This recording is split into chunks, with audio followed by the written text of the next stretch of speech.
Remember when they say family is the safest place in the world? That's a lie, the biggest lie I've ever heard, because it was inside my own house in my childhood bedroom with dolls on the shelf and drawings on the wall that my brother did to me what even the devil wouldn't dare, and my father, well, my father always thought the sun rose and set on that boy. Even today at 73 years old, I can still hear that gruff voice saying, "Making things up again, girl."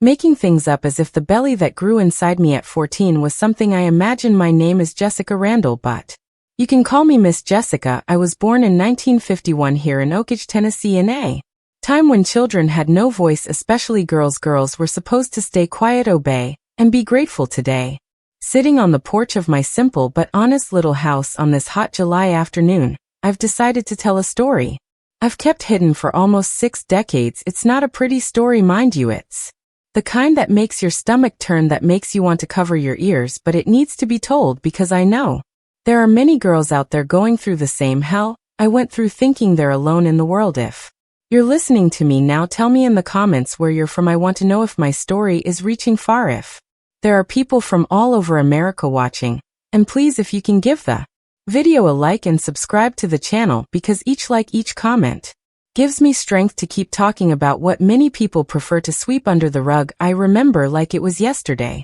the first time I realized something was very wrong in my family. I must have been about 7, playing house in the yard, when I heard my father shouting at my mother in the kitchen. It wasn't anything new, he was always shouting, but this time was different. "Martha, stop coddling that girl. Let her learn that in this house I'm in charge." Me and Tony, my older brother, 5 years older than me to be exact, dark-haired, tall from an early age, with those green eyes that came from who knows where, because everyone else in our family had brown eyes. The neighbors were always saying he was too handsome, that he'd break many hearts. Little did they know that the first heart he'd destroy would be mine. My father, John Randall, was one of those men born in the wrong time. He thought women were meant to serve, that men don't cry, that one male child was worth 10 females. He worked at the nuclear plant, I don't know exactly doing what, but he always came home smelling of whiskey and cigarettes when he was in a good mood. He ignored my existence when he was in a bad mood. Well, when he was in a bad mood, it was better to disappear. As for my mother, Martha Randall, a name that couldn't be more appropriate. She was a saint, tiny hair always tied in a tight bun, hands calloused from taking in other people's laundry. She tried, poor thing, tried to protect me the best she could, but against my father there wasn't much she could do. "Stay quiet, my child," she'd whisper when Daddy started yelling. It'll pass, it'll pass." The house where we lived was one of those 3-room places, a living room that served as everything, a bedroom for my parents, and a small room in the back that was mine and Tony's. In the beginning, when I was very small, we got along well. He taught me to climb trees, to fish in the creek that ran behind our house, to whistle. But as I grew older, things changed. It started slowly, a wandering hand here, a strange look there. I didn't really understand. I was a child, you know. I thought it was normal for a brother to want to hug his sister in that tight way, to want to sleep in the same bed, even though he had his own next to mine. My mother sometimes came into the room in the middle of the night and saw him in my bed. "Tony, go to your own bed, boy," but he always had an excuse. He was afraid of thunder. He was cold. He missed when he was little. My father thought it was wonderful. Look how much they love each other now. That's a united family. And he'd pat Tony on the back with pride. He was the perfect son. After all, he played baseball like him, drank like him, cursed like him. They were 2 peas in a pod, father and son, thick as thieves, partners in everything. I, on the other hand, was the burden, the girl who was born when they wanted another boy, the walking disappointment. My father didn't hide it from anyone. This one was a miscalculation, he'd tell his friends, pointing at me. But what can you do? God wanted it that way. The first time I noticed something really weird was on an Easter Sunday. I was about 9, all dressed up in a yellow dress my mother had sewn. The whole family gathered, uncles, cousins, the house full, everyone complimenting how pretty I looked, how I was growing into a young lady. Normal, right? Just family stuff. But Tony didn't like it. I saw it in his eyes, that sudden anger, that way of squeezing his soda cup until his knuckles turned white. When everyone went to the backyard for barbecue, he pulled me aside. "Think you're so pretty, huh?" Trying to get attention. I was confused. Attention from whom? I was just there, quiet in my corner, eating my piece of cake. But he continued, "You're mine, you hear? Mine. I don't want to see you giving anyone else the time of day." Mine? What did he mean? Mine brothers don't own sisters, but that day at that exact moment something changed. The way he looked at me became different. Possessive, dangerous, and I, even without really understanding what was happening, felt afraid, a cold fear that crept up my spine and made my stomach turn. I tried to talk to my mother. Mom, Tony is being strange with me. She was washing dishes, hands full of suds, her always tired face. She stopped for a second, looked at me, and I saw it. I saw that she knew. I saw that she understood, but I also saw the fear in her eyes, the same fear I felt. It's all in your head, honey. Your brother loves you. He just wants to protect you. And she went back to scrubbing the plates with too much force, as if she could also scrub away the truth that we both knew but couldn't speak of. That's when I understood something terrible. I was alone, my father on his side, my mother too afraid to do anything, and there I was caught in the middle, a 9-year-old girl having to deal with a monster who slept in the room next door. Things got worse. He started coming into the bathroom when I was taking a shower, forgot my towel, he'd say, but he'd just stand there watching. I'd shrink into the corner, try to cover myself with my hands, but he wouldn't leave. What's the matter? I'm your brother. You don't have to be shy around me. I started bathing with my clothes on. Seriously, I'd go into the bathroom dressed, lock the door, and only take off my clothes inside the shower stall. Even then he found a way. He'd break down the door, say he needed to use the bathroom urgently. My mother would complain about the broken latch. My father would say it was my carelessness. Nights were worse, much worse. He'd wait until everyone was asleep and come to my room. At first he'd just sit on the edge of the bed, running his hand through my hair. You're beautiful, you know that, the most beautiful in the family. I'd pretend to sleep, squeeze my eyes shut, pray for him to go away. Sometimes it worked, sometimes it didn't. When I turned 11, things completely spiraled out of control. It was on my birthday, actually. My mother had made a simple cake, cornbread with strawberry jam. Just the four of us sang happy birthday, no friends, no party. My father gave me an old doll he found somewhere. You're getting too old for this nonsense, he said, but here you go. Tony gave me a necklace, a cheap plastic necklace, the kind they sell at dollar stores, but he made a big ceremony of it for my beautiful little sister, and he hugged me in front of everyone, a hug that lasted too long, held too tight. I felt his hand sliding down my back, stopping where it shouldn't. I looked at my mother in desperation. She looked away. That night he came to my room again, but this time it was different. This time he didn't just watch. You're a young lady now, he whispered in my ear. Time to learn some things. I was shaking so hard the bed moved. I tried to scream, but he covered my mouth. Be quiet. If you scream, I'll tell Dad you've been fooling around with Mike from the grocery store. You know what he'll do to you. I knew, of course. I knew. I'd seen him beat my mother for much less. Once she smiled at the gas delivery man and got beaten for a week. Imagine what he'd do to me if he thought I was offering myself to the neighborhood boys, as he used to say. So I stayed quiet. I bit the pillow and stayed quiet while my brother did things that even today I have trouble putting into words. It hurt so much I thought I would die, but the physical pain was nothing compared to the pain in my soul.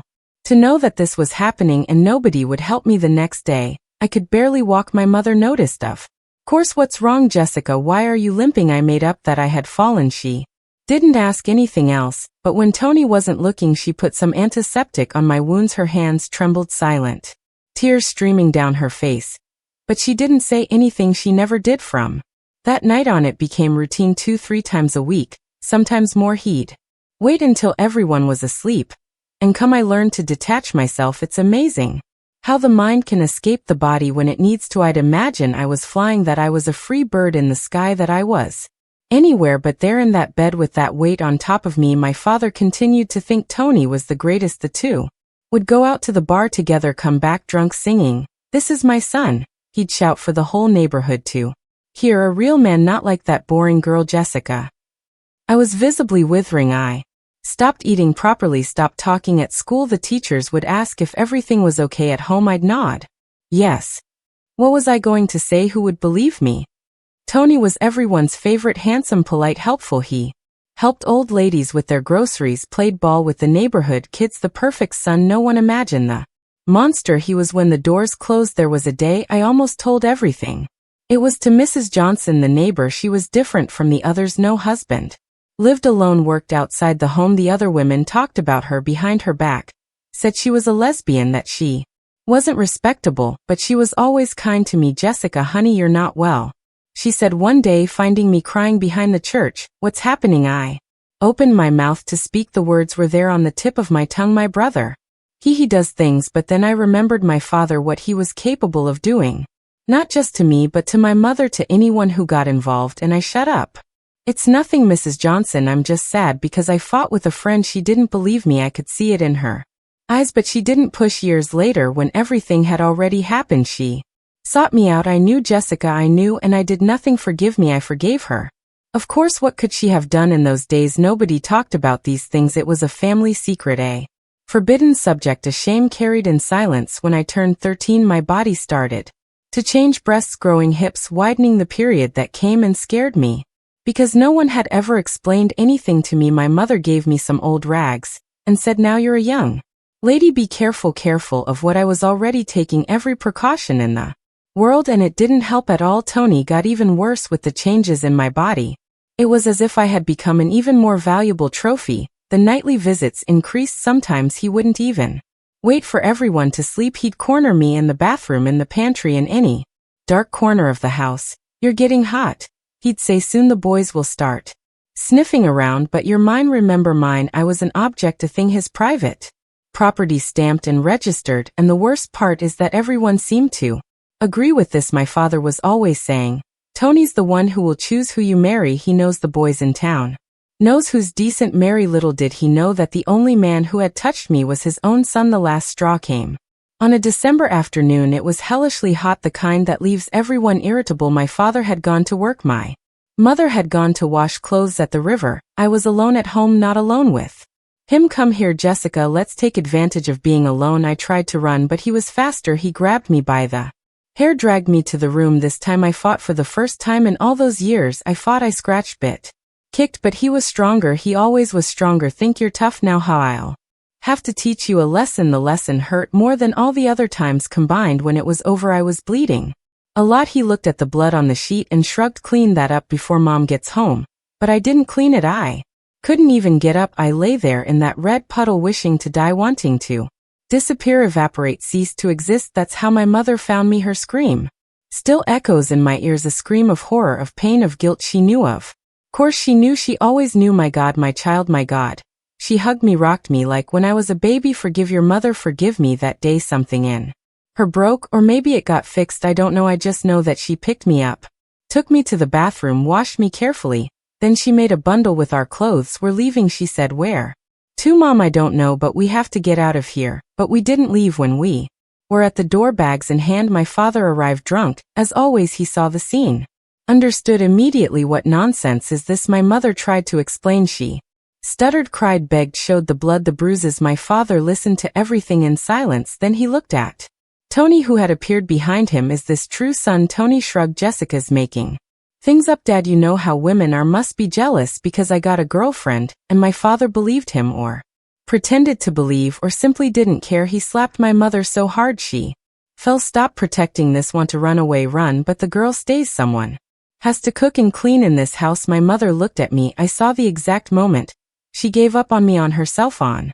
life. She dropped the bag on the floor and went to the bedroom. We never spoke about that day again. Life went on. The nighttime visits continued. My body continued to be invaded. My soul continued to die little by little, but something had changed. I was no longer that frightened girl who bit the pillow not to scream. Now I was a survivor, and survivors do whatever it takes to stay alive, even if inside they've been dead for a long time. That's how it works in a house where the monster has the king's protection, where the queen is too weak to protect the princess, where screams are muffled and tears are invisible. That's how a girl learns that family can be synonymous with hell, and the worst was yet to come. The year 1965 started differently. I woke up on the first day of January feeling my stomach turning. But it wasn't a New Year's hangover. We didn't celebrate anything at home. It was nausea, the kind that comes from nowhere and makes you run to the bathroom. I thought it was something I ate. Little did I know that nausea would change the course of my life forever. January flew by. The nausea continued, especially in the morning. My mother noticed. Of course, mothers notice everything, even when they pretend not to see. You eating spoiled food, girl? I shook my head. Spoiled food? We barely had good food, let alone spoiled. It was on a Tuesday in February that it hit me. My period was late, very late. I didn't really pay much attention to these things. I was never regular anyway. But when I put together the lateness with the nausea, with the Sore breasts with that strange desire to eat pickles with peanut butter, my God, no. It couldn't be, but it was. I remember the desperation I felt sitting on the bathroom floor counting on my fingers how many months it had been since I'd had my period. December didn't come. January didn't either. February was halfway through and nothing. 3 months. 3 months carrying that inside me. The panic was so great that I threw up right there. This time it wasn't pregnancy nausea, it was pure terror. 14 years old. I was 14 years old and pregnant by my own brother. How was I going to tell this to whom my mother already knew about the abuse and did nothing? My father would say it was my fault that I seduced Tony and him. What would he do when he found out? I decided to hide it. There was no other way out. I started wearing the baggiest clothes I could find, my father's shirts, my mother's loose dresses. I tied rags around my belly, tightened them so much it hurt, anything to disguise the volume that was beginning to show. But a pregnant child's body can't be hidden for long. It was my mother who noticed first, of course. One morning in March, she came into the room while I was changing clothes. She saw the already prominent belly, the swollen breast, the stretch marks beginning to appear. Her face lost all color. Jessica, my child, are you? I started to cry. It was the first time in months that I cried.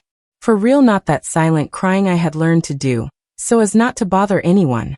I sobbed so much I could barely breathe. Mom, I didn't want this. I swear I didn't want to. He always. She hugged me hard like she hadn't hugged in years. We cried together there on the cold floor of the room, 2 women shattered by the same misfortune. We have to tell your father, she said finally. The blood froze in my veins. No, Mom, for God's sake. He'll kill me. And what do you want me to do, Jessica? Soon it won't be possible to hide anymore. She was right. At 4 months it was already difficult to disguise. At 5 it would be impossible. But the fear was greater than reason. Let's wait a little longer, just a little longer, she agreed. Poor thing, she was also terrified of my father, but she started taking care of me in secret. She saved extra food, brewed herbal teas that eased the nausea, rubbed oil on my stomach to prevent too many stretch marks. Tony continued coming to my room. It's surreal to say this, but he didn't notice anything. Men can be so oblivious when they want to be. He did what he did and left, not noticing that my body was changing, that I moaned not from pleasure. It was never pleasure but from pain, because everything hurt more with the baby growing inside me. April came and with it my desperation increased. The belly was already impossible to hide completely. I started wearing a shawl all the time, even in the scorching Tennessee heat at school.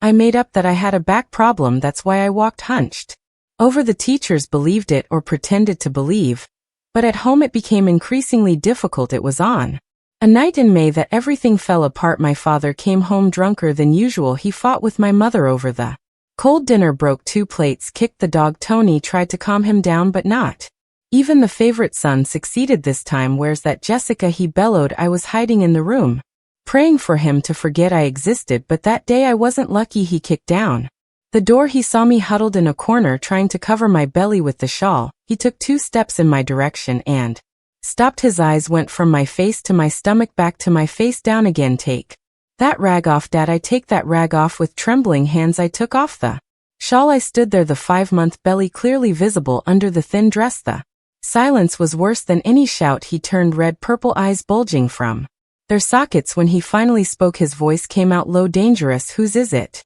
I opened my mouth, but no sound came out. Whose is it? How was I going to answer that? I'm asking whose child this is. John, calm down. My mother tried to intervene. He slapped her without even looking. Shut up. He turned his attention back to me. I knew it, always knew you were no good. Who was it? The grocery store boy, the butcher's helper. How many were there?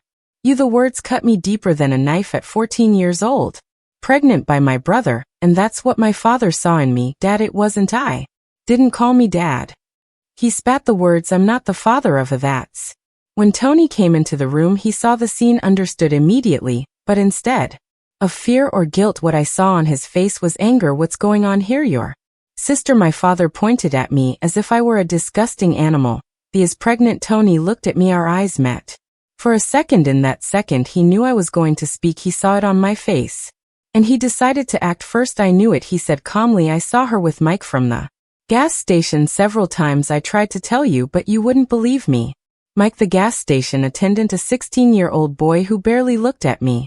But just the mention of the name was enough for my father to explode completely. That son of I'll kill him. And he went out the door staggering drunk. but determined Tony went after him. Not to stop him, but to make sure the story would stick. I was left alone with my mother. She looked at me with a mixture of pity and despair. "Why didn't you tell the truth? Would it have helped?" I replied, "Too tired to cry. Do you think he would have believed it?" She didn't answer. We both knew the answer. What happened next was an even worse hell. My father went after Mike, made a huge scandal. The boys' family was terrified, swore he had never touched me, and it was true, but my father had already spread all over town that the gas station attendant had abused the innocence of his daughter. In 2 weeks, Mike's family moved away from town. They fled from the shame, the threats, the gossip. An innocent boy paid for my brother's crime, and me, I officially became the family's shame, the lost one, the one who had dishonored the Randall name. My father wouldn't even look at me anymore. My mother took care of me in secret, but always with that look of someone carrying a burden too heavy. Tony, he became the hero, the brother who tried to protect the family's honor, the one who tried to warn the father about the sister's inappropriate behavior. Disgusting. At night, he still came to my room, sometimes less than before, because now I was damaged goods, as he said, but he came, and when he came, he'd whisper in my ear, "This baby is mine, never forget that." June passed slowly. July was even worse. My belly grew, the baby moved, and I withered inside. I stopped going to school. My father forbade it. "I'm not going to be embarrassed by you anymore." I was locked up at home, a prisoner, carrying another prison in my womb. The only outings were to church. My father insisted that I go, that everyone see my sin, my shame. The church ladies whispered, pointed, shook their heads in disapproval. I sat in the last pew, the shawl covering my now enormous belly, and prayed not for forgiveness. What forgiveness did I need? But for strength, for a way out, for a miracle. In August, 8 months pregnant, I could barely walk, swollen feet aching back, the baby weighing like lead. My mother delivered babies at home. She was a midwife in her spare time when she wasn't washing clothes or getting beaten by my father. She prepared me for the signs, taught me how to breathe, how to bear the pain. "It's going to be hard," she said. "You're very young, very small, but we'll manage." We, as if she could share the pain of childbirth with me, as if she could carry with me the weight of giving birth to a child who was also my nephew. It was on a September dawn that the pains began. I woke up with a twinge in my back, then another in my belly, liquid running down my legs. My water had broken. I called my mother softly. She came running, assessed the situation. "It's today." The following hours were a blur of pain.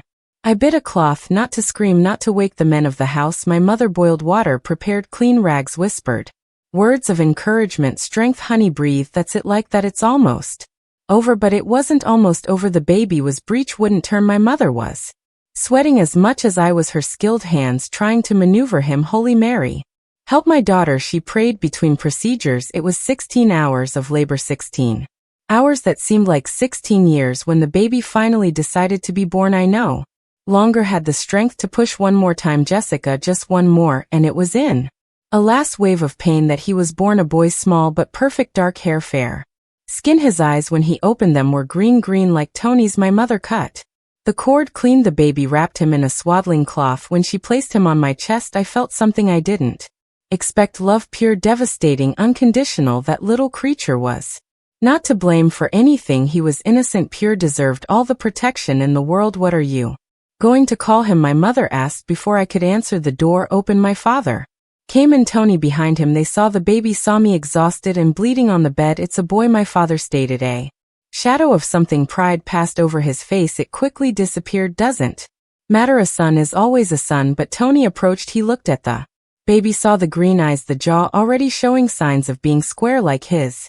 He smiled. "The kid's handsome," he said, and for a moment, a brief moment, I saw in his eyes something like remorse, guilt. No, it was possessiveness, twisted pride. That baby was living proof of his power over me. "He'll be called Charles," my father decided. "Charles, a proper man's name. Maybe he won't take after his mother." Charles, my son, had a name now, Charles Randall. No father on the record, because officially no one knew who it was. Mike had been gone for months, so they couldn't put his name. It was just mine. In the days that followed, the house was strange. My father pretended the baby didn't exist. My mother took care of us both as best she could, and Tony, he prowled. He'd watch the baby, nurse, change diapers, sleep. Sometimes he tried to hold him, but I wouldn't let him. My whole body tensed when he came near. "He's my son too," he said once softly when we were alone. "No," I answered with all the firmness I could muster. "He's mine, only mine." But I knew it wasn't true. In that house, in that family, nothing was just Mine, not my body, not my son, not my life. The milk was slow to come in. Charles cried with hunger, I cried with desperation. My mother made teas, massages. But it seemed my body refused to nourish that child who came from so much suffering. It was Mrs. Johnson, the neighbor, who saved the situation. She appeared with a can of formula, said it was left over from her grandchildren. A lie, of course she had bought it, but she presented it in a way that my father couldn't refuse without seeming worse than he already was. Except it, John, it's for the child, he's not to blame for anything. And so Charles survived his first month's formula donated by the neighbor. Clothes that mysteriously appeared at the door, a blanket here, a pacifier there. The town knew, everyone knew, and some few tried to help as they could. But the situation at home only got worse. My father drank more, hit more. My mother visibly withered away, and Tony started making plans. When the kid grows up, he'll be just like me, he'd say. I'll teach him everything. He'll be my partner, my blood. The terror I felt hearing that was worse than all the violence I had suffered. My son, he wanted to turn my son into a monster like him. No way, I would die before letting that happen. And that's when I started planning our escape, alone at 15 years old with a baby of a few months, no money, nowhere to go. But I had to try for Charles, for the innocent child who deserved a chance to be different, to be better, to be free. The problem was how to escape from a prison where your jailers sleep in the next room, how to protect a child when you yourself are still a child, how to find salvation when the whole world has turned its back on you. The answer would come in the most unexpected way possible, and it would change our lives forever. But I'll tell you that later. The plan to run away kept hammering in my head day and night. Charles was already 3 months old, drinking well from the bottle, sleeping almost the whole night. But how was a 15-year-old girl without a penny to her name going to manage to run away with a baby? Where to go, with what money? It was December when I gathered the courage for my first attempt. My father had gone to work. Tony had gone to play basketball. My mother was in the backyard hanging clothes. I took Charles, wrapped him in a blanket, put in a grocery bag his few clothes and a can of formula.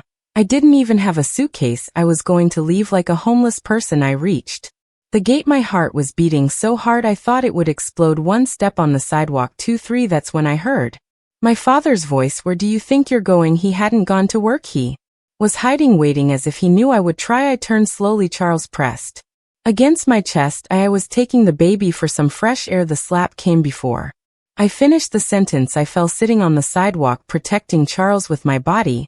He started to scream, frightened.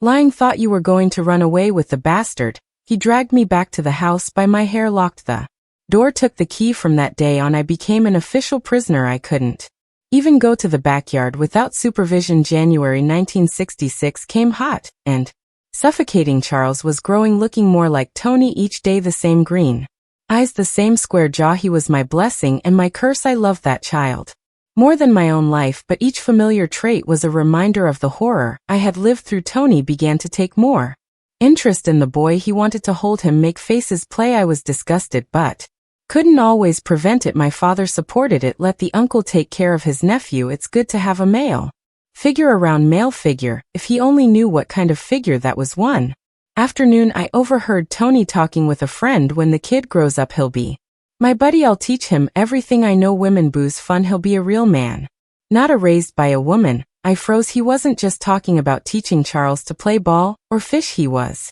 talking about turning my son into another predator, another monster. No, never. I would rather die, would rather kill than let that happen. It was on a February night that I tried again. This time I was smarter. I waited for everyone to fall into a deep sleep. I took the kitchen knife, forced the window of the room slowly without making noise. I passed Charles through first, then squeezed myself through the opening. I was almost reaching the street when the neighbor's dog started barking. It woke up the whole neighborhood. Lights turning on, people looking. My father appeared at the door in his underwear and slippers, furious. Get her. I ran with Charles in my arms, barefoot. I ran like never before. But where to? I didn't know. Anyone had no family besides that one. All the dark streets looked the same. The baby was crying. I was crying, desperation taking over. I ended up hiding behind the church. I crouched there praying for dawn, for a solution, for a miracle, but no miracle came. My father came with Tony and 2 friends. They found me easily. Small towns don't have many places to hide. The beating I took that time almost killed me. I was beaten until I passed out. I Woke up 2 days later all bruised, barely able to open my eyes, they were so swollen. Next time I'll kill you, my father promised, and the bastard with you. I didn't doubt it, the hatred in his eyes was real palpable. If I tried to run away again, I'd wake up in a coffin if I woke up at all. March past April 2nd, I lived like a ghost in that house. I took care of Charles, did the household chores, got beaten when I stepped out of line. Tony continued visiting me at night when he felt like it less than before. Now I was used, damaged, but he still came. You're still mine, he'd say, no matter how many children you have, children plural. The terror of getting pregnant again consumed me, but what could I do? Locking the door didn't help, he'd break it down. Screaming didn't work, I'd get beaten more. Defending myself was impossible, he was stronger. It was in May that I met Rosie, a girl my age who started attending church. She had come from New York with her family. Her father was a transferred banker, different from everyone in town. She wore pants, cursed, smoked in secret. At first she scared me, then she fascinated me. She was everything I wanted to be, free, brave, self-possessed. We started talking after Mass. She didn't judge me, didn't whisper behind my back like the others. How old is your son? She asked one day. 8 months. And the father? There is no father. She looked at me in that way that only another woman understands. There's always a father. The question is whether it's worth talking about him. I didn't talk, but I think she understood anyway. She started showing up at my house with flimsy excuses, borrowing a book, asking for a recipe. My father didn't like her. That one's not a decent girl, but my mother defended the visits. It was good to have company, she said. What no one knew was that Rosie was helping me plan. She had contacts in New York, knew safe houses, places for women like me, places that accepted single mothers where they didn't ask questions. But you need money for the ticket, she explained, and something to sustain yourself until you find a job. Money, always the damn money. Where was a girl locked up at home going to get money? The answer came from where I least expected. June arrived with the town's 4th of July preparations, fireworks parade, barbecue. My father decided that the family would participate. Appearances. Always appearances. He forced me to wear a gingham dress, put a ribbon in my hair. Charles was in my arms with a little patriotic outfit at the celebration, while my father drank with his friends. And Tony danced with the girls. I managed to get a moment alone. I sat on a bench, away from everyone, rocking Charles, who was restless with the noise. That's when she approached the mayor's wife, Mrs. Laura Wilson, rich, elegant, childless. Everyone knew she suffered from not being able to have babies. May I hold him for a bit? She asked, looking at Charles with that face of someone dying of longing. I let her. She took him with such care, such tenderness. Charles, who was shy with strangers, calmed down right away. He even smiled. He's beautiful, she whispered. So beautiful. We stayed there in silence, her rocking my son, me thinking about life. Suddenly she spoke. It must be hard, so young, alone. It is, I agreed. I had no strength to pretend. If you need help, anything. I looked in her eyes. I saw kindness, their true kindness, not the fake charity of the church ladies. Are you serious? I am very serious, and that's how it started. Mrs. Wilson began to help me in secret. She'd send care packages, clothes for Charles, sometimes money. Always discreet, always through third parties. My father thought it was charity from the church with the money she gave. I started saving for my escape fund. I hid the bills in the lining of the mattress, among the diapers, in any corner I thought was safe. Penny by penny, bill by bill. July flew by. Charles was already crawling, babbling his first words. Mama was the first. I cried so much when he said it. It was proof that despite everything, I was a mother, a real mother.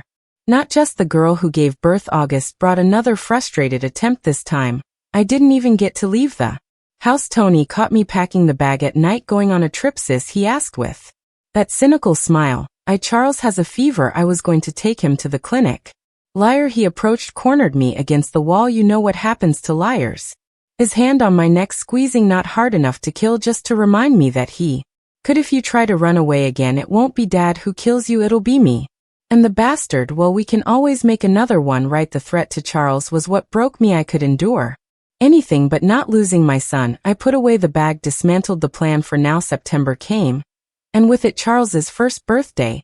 I made a simple cake with what flour I had. We sang happy birthday softly. My father didn't like fussing. The boy clapped his hands, smeared his face with frosting. For a moment, a brief moment, we were just a mother and son celebrating life. But reality returned quickly. That night Tony drank too much.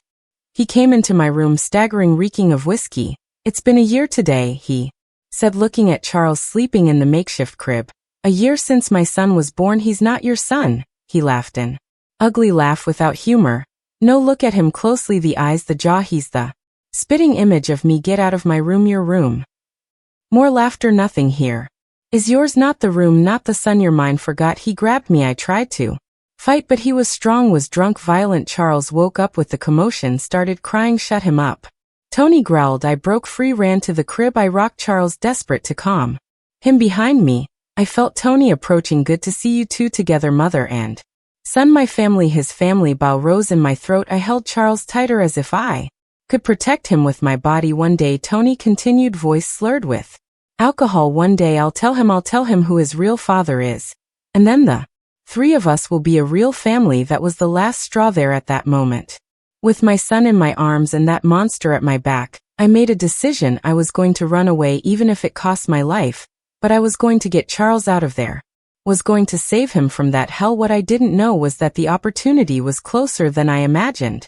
And it would come in the most tragic way possible. October started differently. My father was strange, quieter, drinking less. At first I thought it was just in my head, but my mother noticed too. John's acting odd, she commented one day. Washing dishes, he's tired, no appetite. It was true. The man who had always been a bull, strong and brutish, seemed to be withering, yellowish skin, sunken eyes, but nobody said anything in our house. Showing concern was a sign of weakness. It was on an October morning that everything changed. I woke up to screams coming from my parents' room. I ran there. With Charles in my arms, my father was lying on the floor, convulsing, foam coming from his mouth, his whole body rigid. My mother kneeling beside him, trying to hold him. Call for help, she shouted. Tony appeared frightened. For the first time in my life, I saw real fear in his eyes. He ran to call the pharmacist. He was the closest thing to a doctor we had back then, but it didn't help. By the time Mr. Thompson arrived with his medicine bag, my father had stopped foaming, stopped moving, stopped breathing. Heart attack, the pharmacist diagnosed. Massive. Nothing could be done. Dead. My father was dead. The man who terrorized me my whole life, who allowed all the abuse, who called me, and dead there on the bedroom floor in pajamas and slippers. I should feel something, sadness, relief, anything, but I only felt emptiness, a huge emptiness, as if a weight I had been carrying for years had suddenly disappeared, and I didn't know how to walk without it. The wake was that same afternoon in a small hot town. You can't wait. The house filled with people, relatives I'd never seen, friends from the bar, colleagues from the plant, all lamenting, all pretending that John Randall had been a good man. He was strict but fair. They'd say he took care of his family, an honest worker. Lies, but lies that everyone preferred to believe. Tony became the man of the house overnight. He received the condolences, organized the funeral, made the decisions. I saw in his face the pride of assuming his father's post, the new boss, the new owner. It was at the cemetery, watching the coffin being lowered, that it hit me. My father's death meant one thing, a chance, maybe the only one I would have. The man who imprisoned me, who watched me, who threatened to kill me if I ran away, no longer existed. I looked at Tony on the other side of the grave. He was holding my mother, playing the role of the devoted son, but his eyes met mine.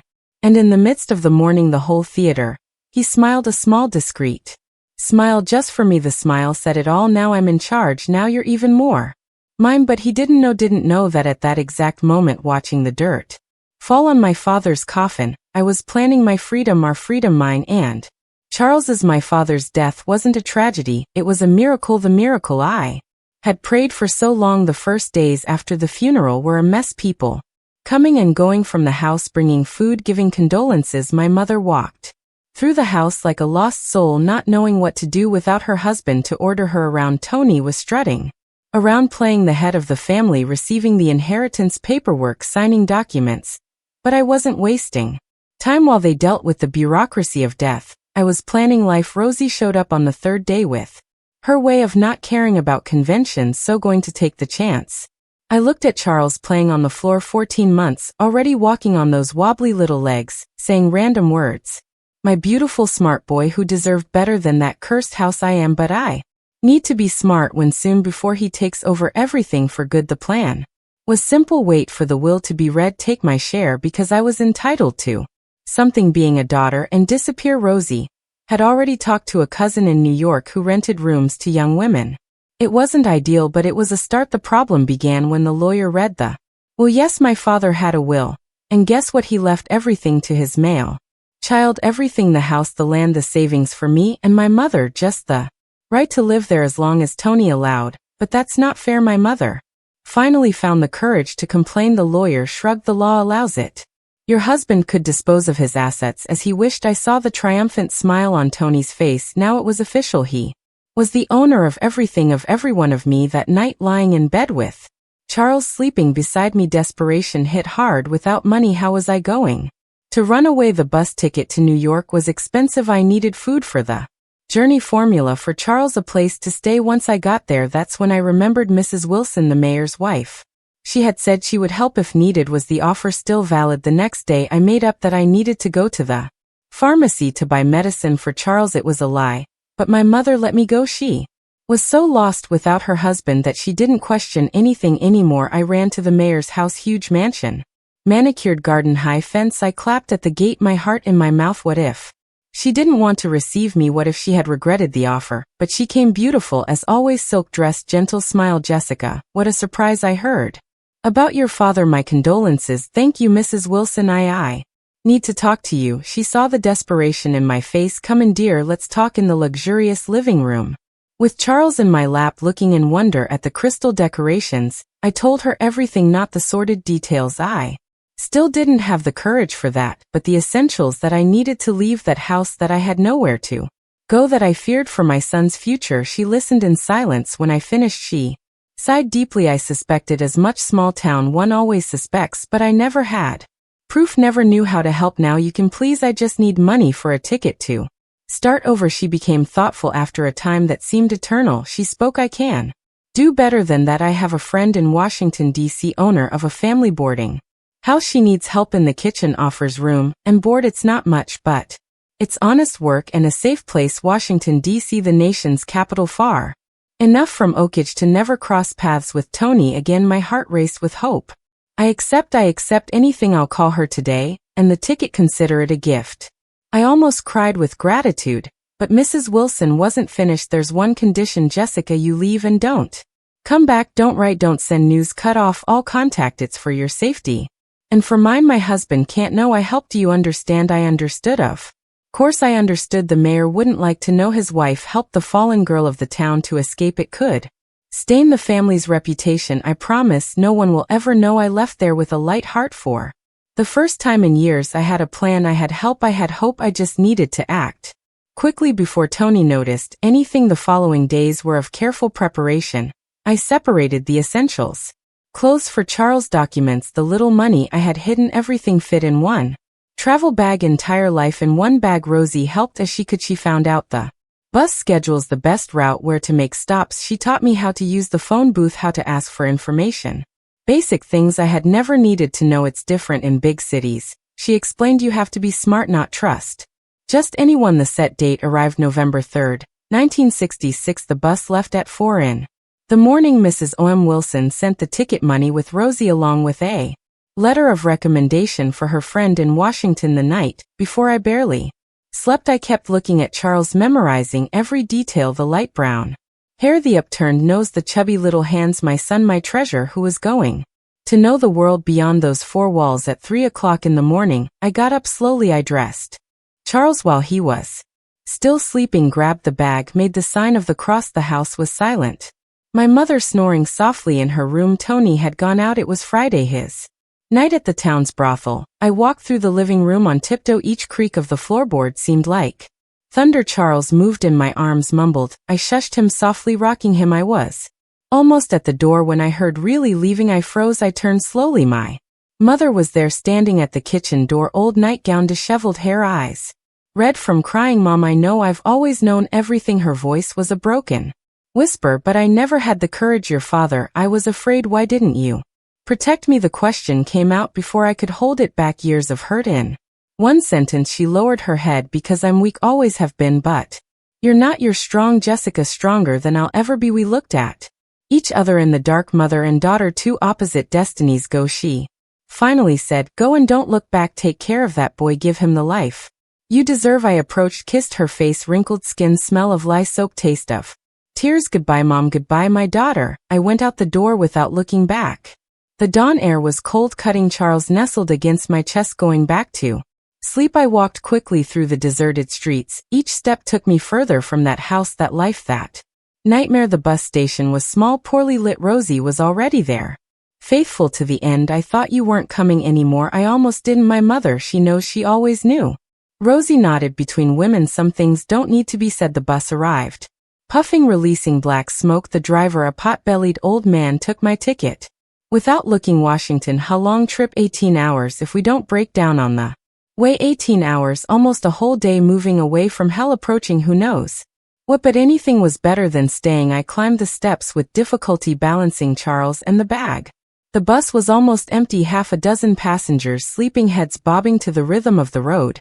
I chose a seat in the back near the window. I settled Charles, who was now awake, looking at everything with baby curiosity. Rosie came up to say goodbye. Take care of him and yourself. I will when you get there. Forget this place, forget everything, start from scratch. Like it's that easy. She held my hand. It's not easy, but it's necessary. You deserve to be happy, Jessica. Both of you do. The driver honked. Let's go, I've got a schedule to keep. Rosie ran down. She waved from the sidewalk as the bus started. I waved back, eyes burning with unshed tears. The bus picked up speed, leaving behind the familiar little houses, the church where I suffered in silence, the cemetery where my father was rotting, the square where I never played Oakage, disappearing in the dark, becoming memory, becoming past. Charles pointed to the window, amazed at the lights passing by quickly. Look, Mama, look. Yes, my son, we're leaving far, far away. He clapped his hands, happy with the adventure, so small, so innocent. He had no idea of the hell we were leaving behind, of the monster who slept in that house, and who would wake up in a few hours to discover that his prey had escaped. I imagined Tony's face when he saw the empty room, the anger, the hatred, but also the relief. Now he wouldn't have to share the inheritance or support his sister's bastard. Yes, he would be furious at first, but then he would find another victim. Men like him always do. The town was full of defenseless girls, of passive fathers, of weak mothers, but I was no longer one of them. The road stretched ahead, a ribbon of asphalt cutting through the fields. The sun was beginning to rise, painting the sky pink and orange. Charles slept in my lap, soft breathing, little hand clutching my blouse. 18 hours to leave Jessica Randall behind and be born another person, someone without a past, without trauma, without fear, someone who could start over. I rested my head against the window, watching the landscape change. Sparse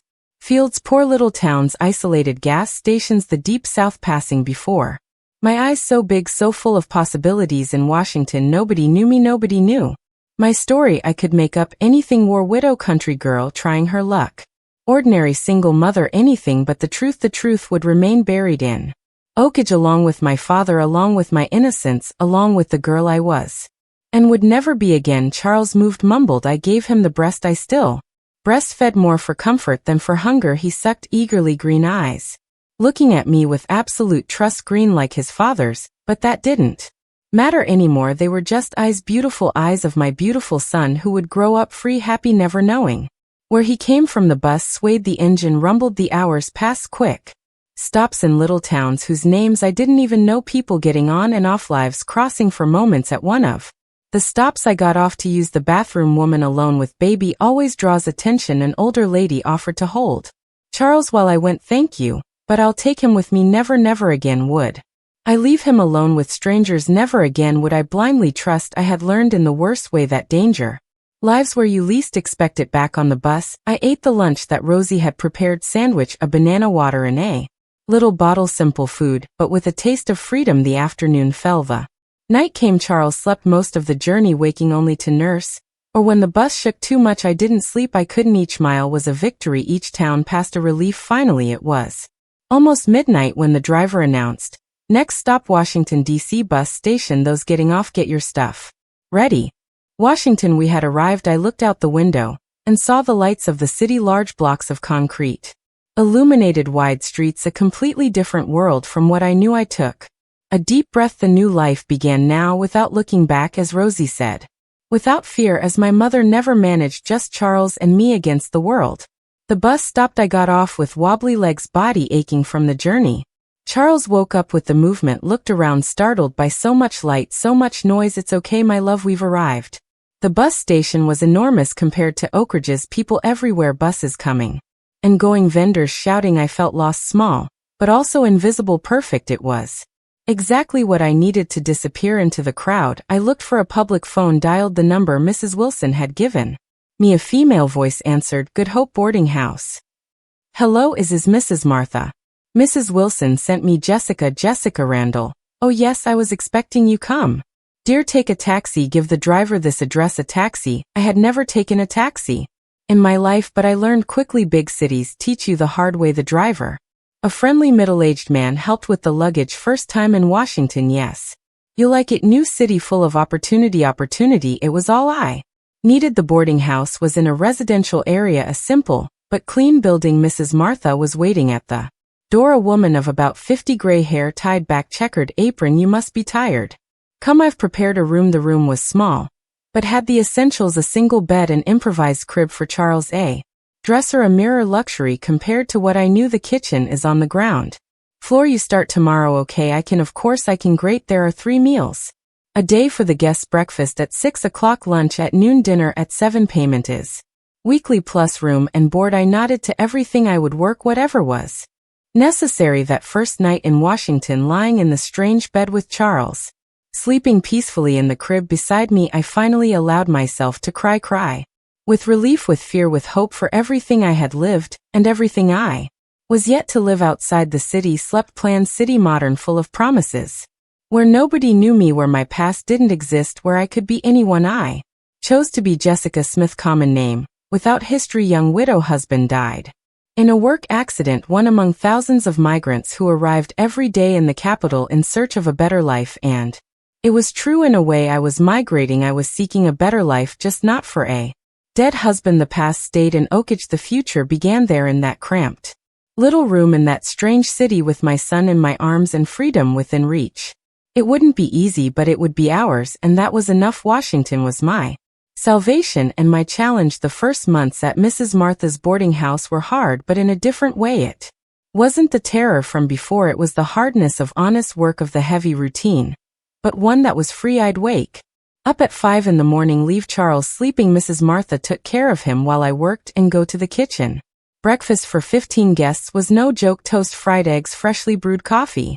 Then I'd clean everything, prepare lunch, beans, rice, meat, clean again, prepare dinner. In between I'd run to nurse Charles, change diapers, give him attention. But you know what? It was good. It was exhausting, it was sweaty, but it was mine. Nobody touched me without permission.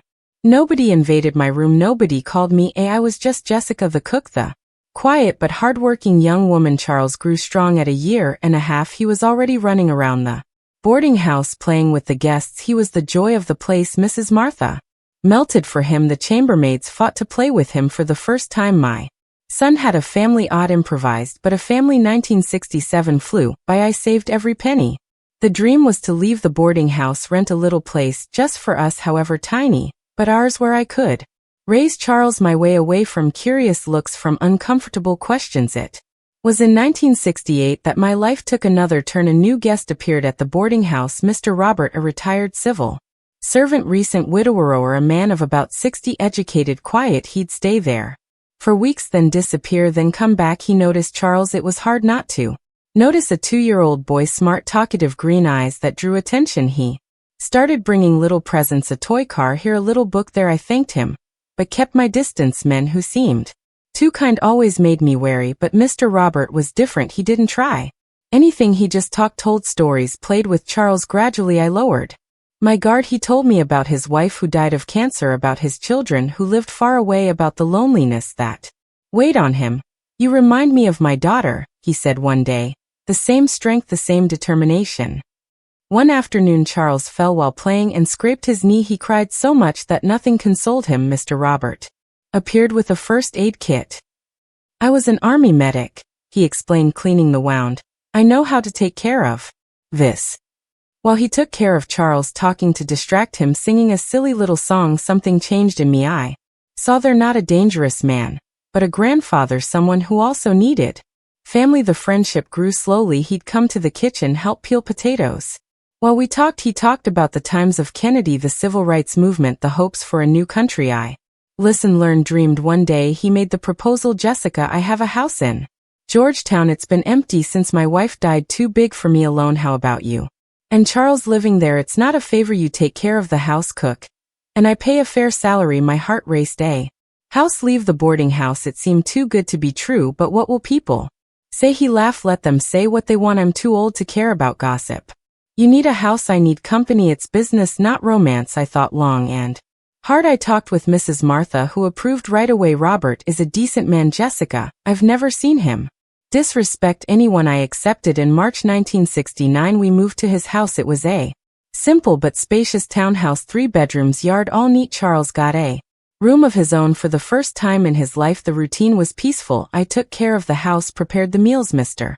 Robert left early, returned in the late afternoon. We talk at dinner, then each to their own corner. Mutual respect, healthy distance.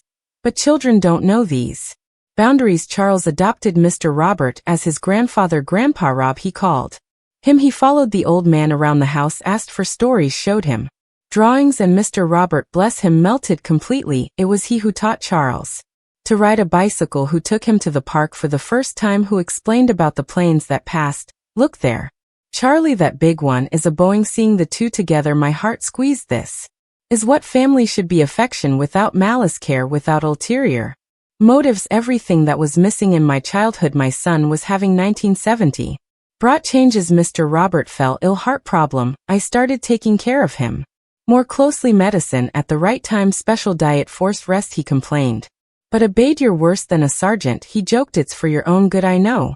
That's why I put up with it. On an afternoon at the hospital after a bigger scare, he held my hand. Jessica, I need to ask you something. If something happens to me, don't talk like that. Listen, if it happens, I want you to keep the house. You and Charles, I've already arranged the papers. I protested. It was too much. I couldn't accept, but he insisted. I don't have anyone, Jessica. The children barely call you, and Charles are my family.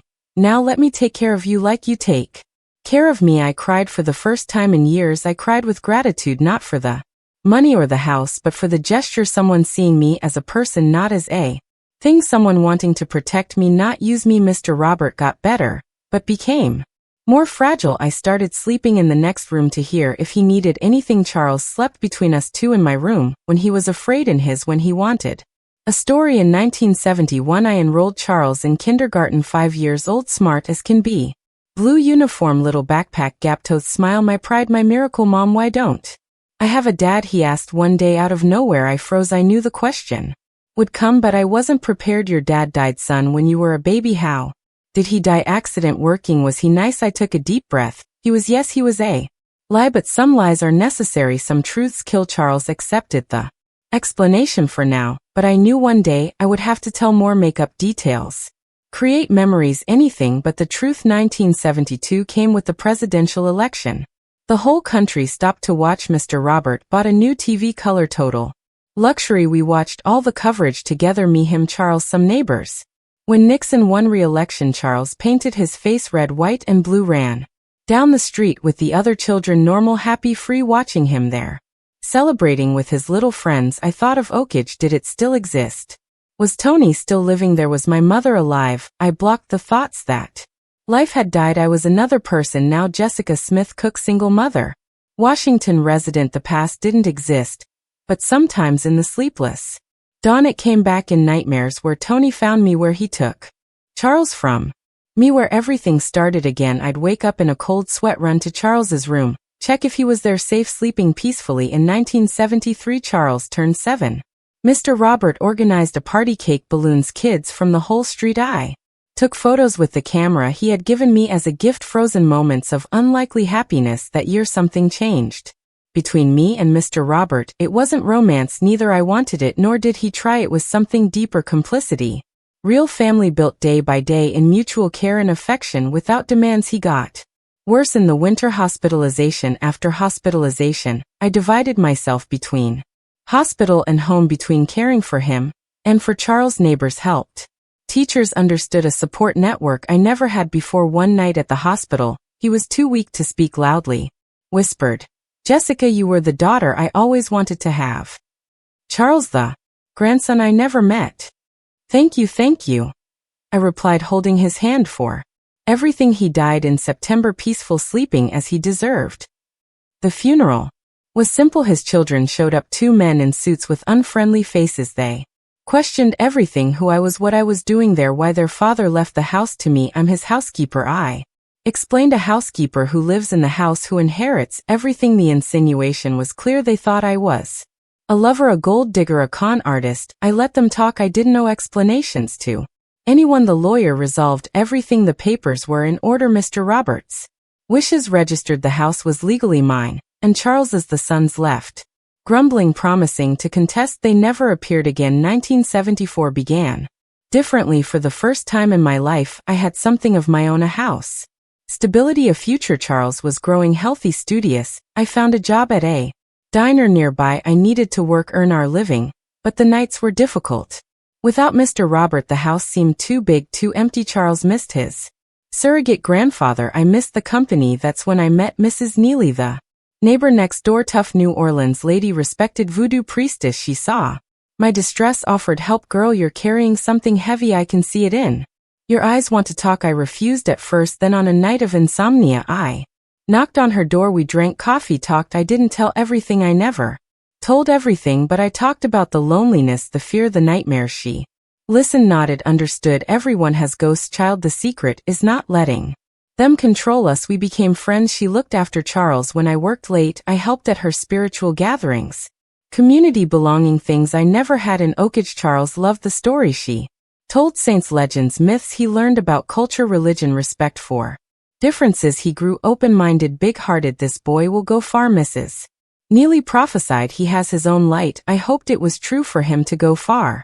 Indeed, far from any shadow of the past, from any mark of the violence that created him. In 1975, Charles turned 9.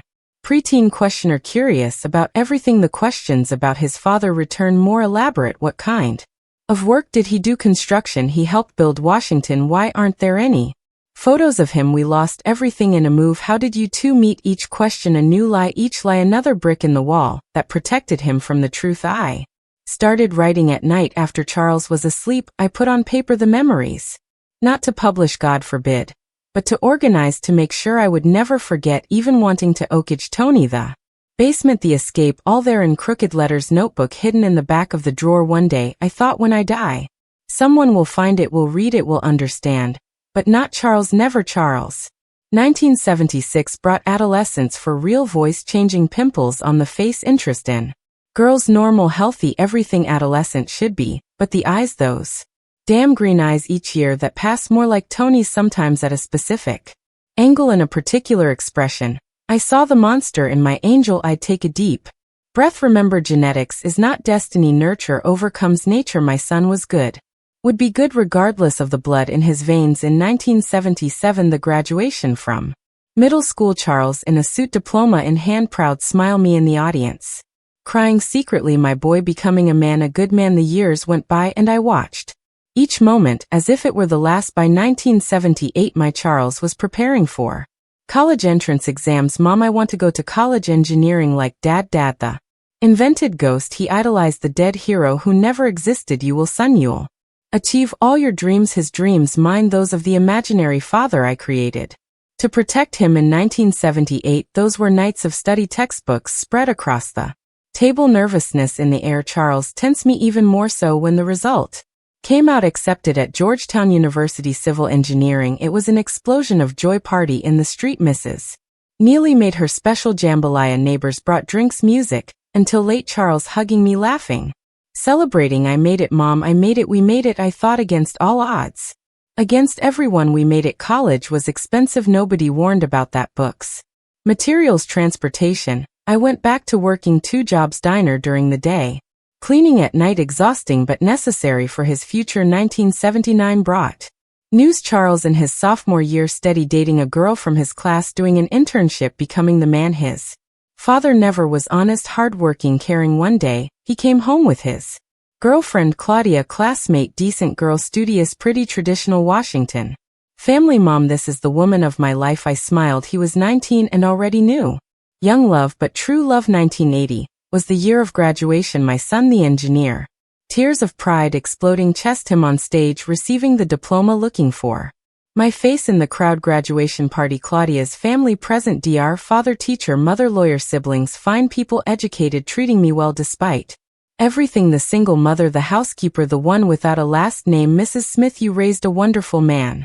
Claudia's mother said. He was born good, I replied. Lie, truth, both things born of violence, but chose love, a miracle I cultivated with blood, sweat, and silence. 1981 arrived with a wedding, full church veil and wreath, wedding march. Charles in a suit, Claudia in white, me as maid of honor. The groom's only family. Where are your relatives, Mrs. Smith? They asked. I don't have any, all dead. Another half-truth, dead to me at least. The priest talked about union, family, Christian love. I thought of Oakage, of the forced marriage, of the terror disguised as sacrament. I compared it with this too. Young people choosing each other, loving each other, respecting each other. The difference between hell and heaven. 1982 was blessed. First grandchild, girl, Mary Claire, beautiful, healthy crier. Charles, silly with fatherhood. Claudia, radiant, me a grandmother. At 51 I held that little creature in my arms, perfect, innocent, real granddaughter, real family. No secrets, no shadows, no fear. Grandma, she looks just like you, someone commented. I looked closely. Dark hair, upturned nose, nothing of green eyes, thank God, nothing that reminded me of him. 1984 brought the second grandchild, John Robert, homage to Mr. Robert, smiling boy, calm Charles, building his own house, stable life, happy family, everything I dreamed of, more than I deserved. Sometimes at family gatherings I'd look around, full table, people laughing, children playing normal everyday, blessed life nobody imagined, nobody would ever imagine.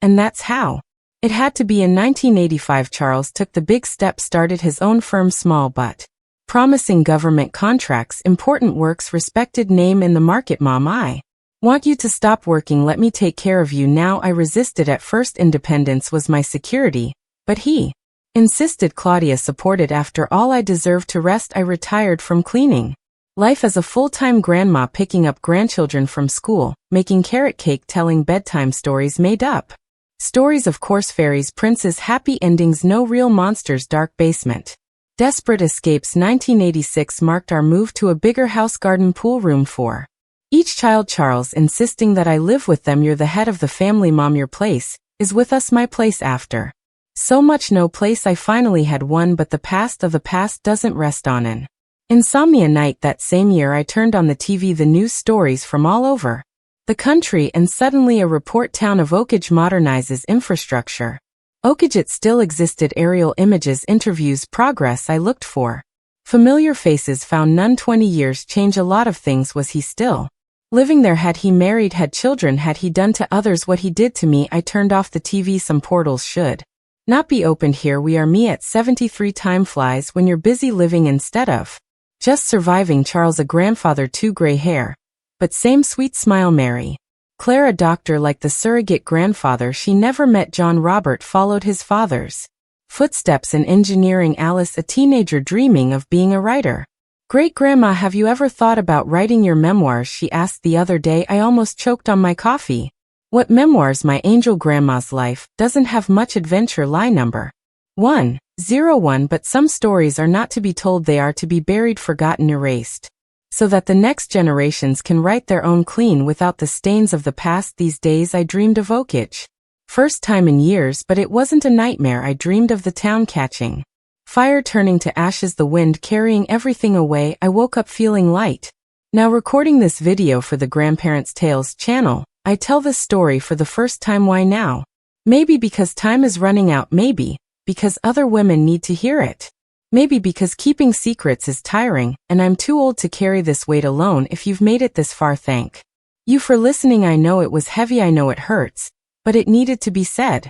There are many Jessica out there trapped in their own basement thinking there's no way out. There is a way out. There's always a way. Sometimes it's a door, sometimes it's a window, sometimes it's a hole in the wall that you have to dig yourself, but there's a way out. The miracle wasn't the money for the ticket or the job offer, or even my father's death. The miracle was that I believed I deserved better. It was having the courage to seize the chance when it appeared. Charles doesn't know this story. He will never know. Some would say it's wrong that a son has the right to know where he came from. I say a son has the right to be happy, to live without the weight of crimes he didn't commit, to believe his father was a hero, not a monster. I protected him his whole life from this truth. It's my last act of love, taking this secret to the grave, letting him continue to believe in the beautiful lie I built. Engineer, father died in an accident, mother's young love. Today I'm even grateful for his green eyes. They Taught me that appearance doesn't define character, that evil isn't inherited, it's learned, and that a mother's love can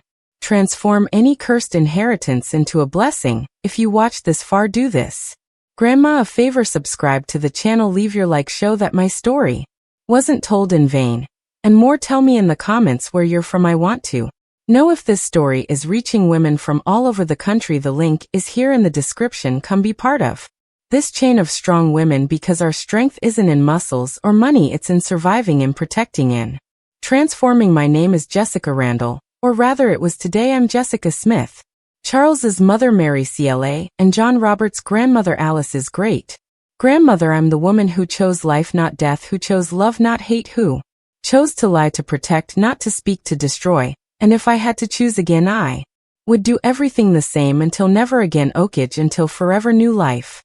That was my story, our story, a story of miracles, yes, but miracles that we ourselves make.